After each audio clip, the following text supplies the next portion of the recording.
Morning students, आशा है कि YouTube channel में आपका स्वागत है। मैं आप लोगों को heat and temperature chapter box of calculation में हीट एंड टेम्परेचर चैप्टर का न्यूमेरिकल क्वेश्चन बता रहा था। कल मैंने क्वेश्चन नंबर 1 और 2 बता दिया था। आज देखते हैं क्वेश्चन नंबर 3 और 4 किस टाइप का ये क्वेश्चन है, और ये जो है वो आप लोगों के एग्जाम में आया हुआ क्वेश्चन है। ठीक है, देखिए इसमें क्या है कि एक ही फॉर्मूला दोनों ही क्वेश्चन में इसमें अप्लाई होगा। ठीक है, देखिए क्वेश्चन नंबर 3 सबसे पहले मैं बता रहा हूँ।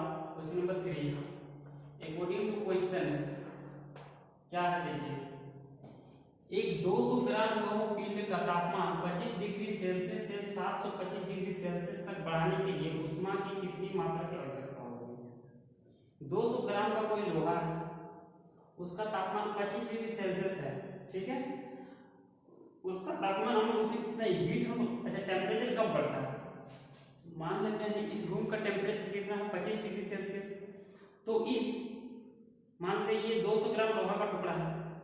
ठीक है, और इसको जब हम हीट देंगे तो इसका टेम्परेचर कितना होगा, 25 से बढ़ जाएगा।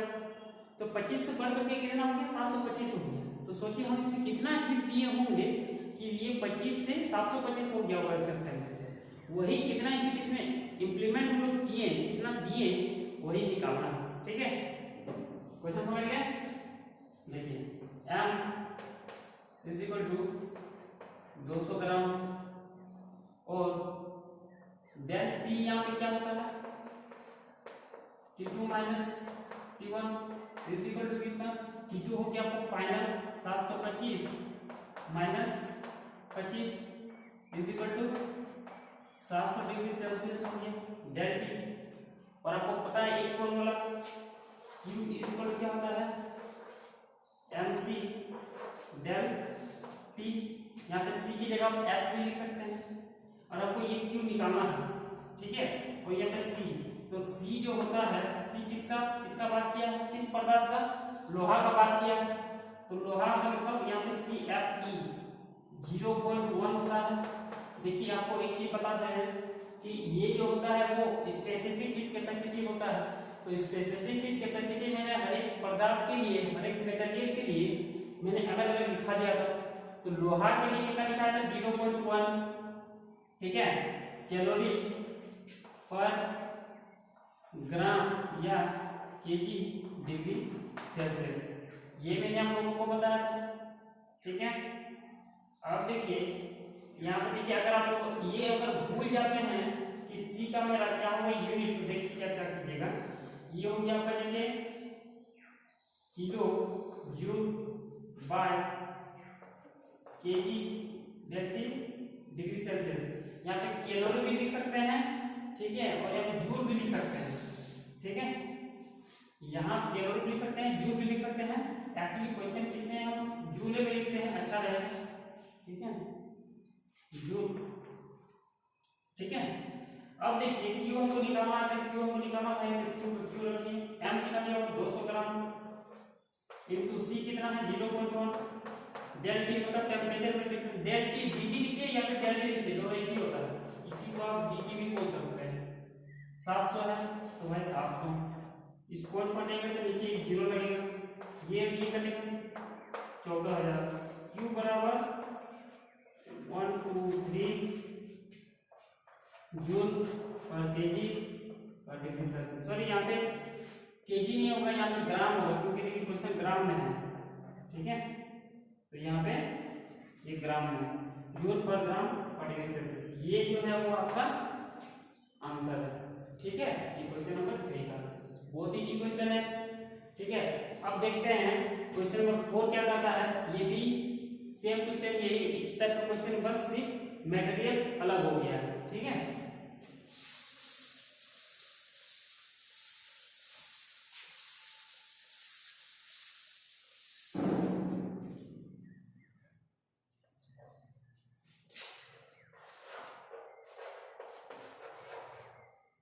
देखिए इसमें क्या बोलता है कि किसी पदार्थ के 3.5 केजी द्रव्यमान का तापमान 20 डिग्री सेल्सियस से 350 डिग्री सेल्सियस तक बढ़ाने के लिए आवश्यक ऊर्जा को जूल में ज्ञात कीजिए और पदार्थ की विशिष्ट ऊष्मा 300 जूल पर केजी पर डिग्री सेल्सियस मान लेने के लिए बोला।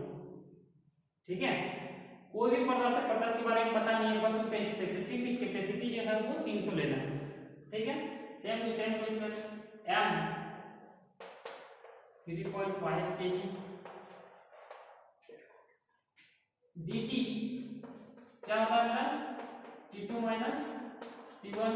T2 मेरा हाईएस्ट कितना है 350 माइनस स्मॉल वाला 20, तो कितना हो गया 330 डिग्री सेल्सियस।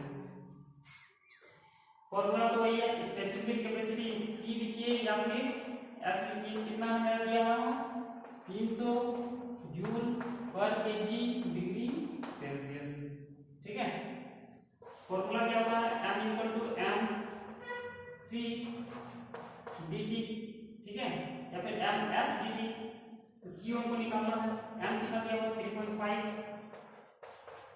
c में कितना दिया हुआ 300, dt कितना दिया हुआ 330। इस पॉइंट को हटाइएगा यहाँ पे 0 आ जाएगा, इसको कटिंग कीजिएगा इसके साथ। ठीक है, कितना आ जाएगा 35 गुना 9 गुना 100। ठीक है, जब इसको जब गुना कीजिएगा तो कितना आएगा आपका 34651 ठीक है जूल। क्यों? क्योंकि यहाँ पे विशिष्ट ऊष्मा है वो भी आपका जूल में था, इसलिए आंसर जो आएगा वो भी मेरा जूल में ही आएगा।